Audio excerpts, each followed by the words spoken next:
All of the pioneers, all of us rabbis, are standing on her shoulders. She had been totally alone, independently ordained, unsupported by most of the Jews around her.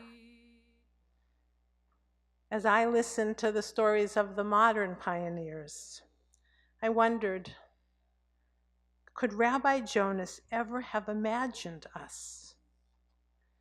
Could she have imagined the rebirth of Jewish life in Europe and the role of so many young women rabbis in nurturing that renewal? Could she have imagined the flowering of Jewish scholarship from gifted women academics, where the number of Reform, conservative, Reconstructionist, trans-denominational, and in the not-so-distant future, actually now, Orthodox women rabbis as well, could she have imagined it?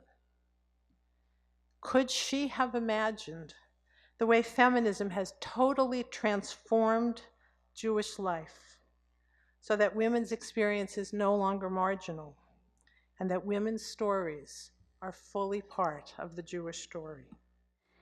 This past July, while I was in Jerusalem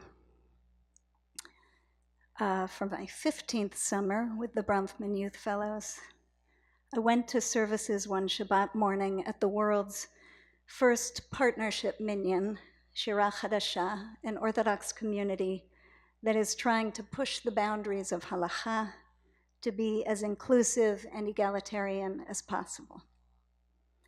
That particular Shabbat, there was a bat mitzvah happening.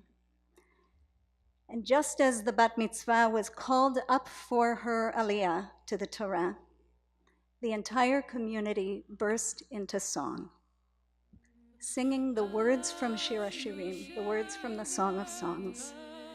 Hashmi'ni et kolech, ki kolech arev umarech naveh. Let us hear your voice, they sang together, for your voice is beautiful and your face is lovely. Here was a community in Jerusalem, an Orthodox community, singing to one of their young women, let us hear your voice. The moment brought tears to my eyes, partly because of how far we've come. After so many centuries, millennia, of women's voices being kept quiet and on the margins of Jewish life, here was a full-throated invitation to this young woman to speak up, to sing out, to let herself be heard. But it also brought tears to my eyes because of how far we still have to go. What would it mean for us to create a community, to create a world where all young women, where all young people of any gender, where all of us experience that same joyful, hopeful invitation? Let us hear your voice.